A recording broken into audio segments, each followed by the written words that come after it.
Баршаңызға қайырлы күн достар. Бүгін біз тағы да тәуелсіздік күніне арналған бабочка мен брошканың келесі түрін жасап үйренетін боламыз. Ол үшін ең алдымен менің каналыма тіркеліп, лайк басып қойыңыздар.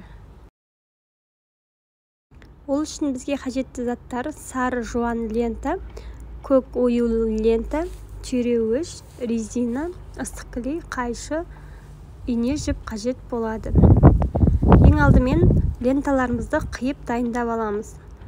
Осындай ұзындықта 2 штук сары лента және оюлы лентаны қиып аламыз. 2 кішкентай ұзындықта 2 сары, 2 оюлы лентаны қиып аламыз. Енді құрастырамыз. 2 ұзын сары лентаны осылай ыстық клей арқылы 2 басын, сосын қақ ортасын осылай ыстық клеймен бір тамшы тамызып клейлеп аламыз. Енді ортасын клейлейміз. Енді жіптің көмегімен екеуін бірге ұстап тұрып, жіптің көмегімен мықтылап қатайтып алатын боламыз. Тігіп жіберсеңіздер де болады. Сіздерге оңай жолын көрсетіп жатырмын. Жіпті қайта-қайта айналдырсаңыздар, осындай бабочка пайда болады. Енді ұзын оюлы лентамызды 2 ұшын ыстық клей арқылы біріктіріп, қақ ортасын тауып, оны да ыстық клеймен біріктіретін боламыз. Енді осыны ыстық клейдің көмегімен сары лентаның қақ ортасына жабыстыратын боламыз.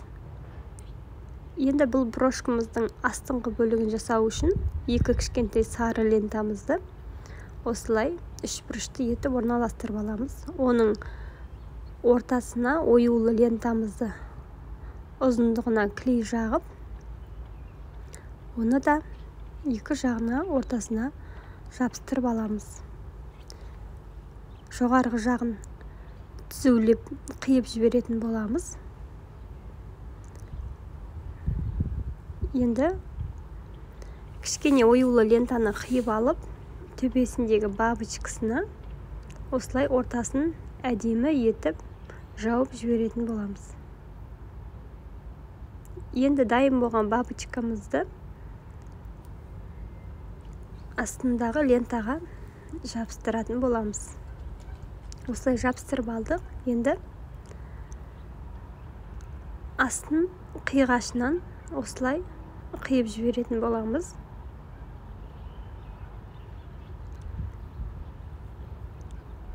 Міне артына енді түйреуіш қадайтын боламыз. Мен ол үшін кішкене түйреуішті алып, сіздер кішкене сары фетрдің қалдығын жабыстырсаңыздар болады. Мен сіздерге түсінікті болу үшін лентамен көрсетіп жатырмын, бірақ лентамен ұзақ ұстамайды. Фетрмен жабыстырсаңыздар ұзақ ұстайды. Немесе өзінің брошкаға арналған түйреуішін жабыстырсаңыздар болады. Зажигалканың көмегімен лентамыздың түбі тарқап кетпеу үшін осылай күйдіріп жіберетін боламыз. Енді бабочкасын істеу үшін дәл жаңағы әдіспен бабочкасын дайындап аламыз. Енді ортасына кішкене оюлы лентамызды жабыстырмас бұрын өзімізге қажетті ұзындықта баланың мойнына келетін резинканы ортасына қыстырып жіберетін боламыз.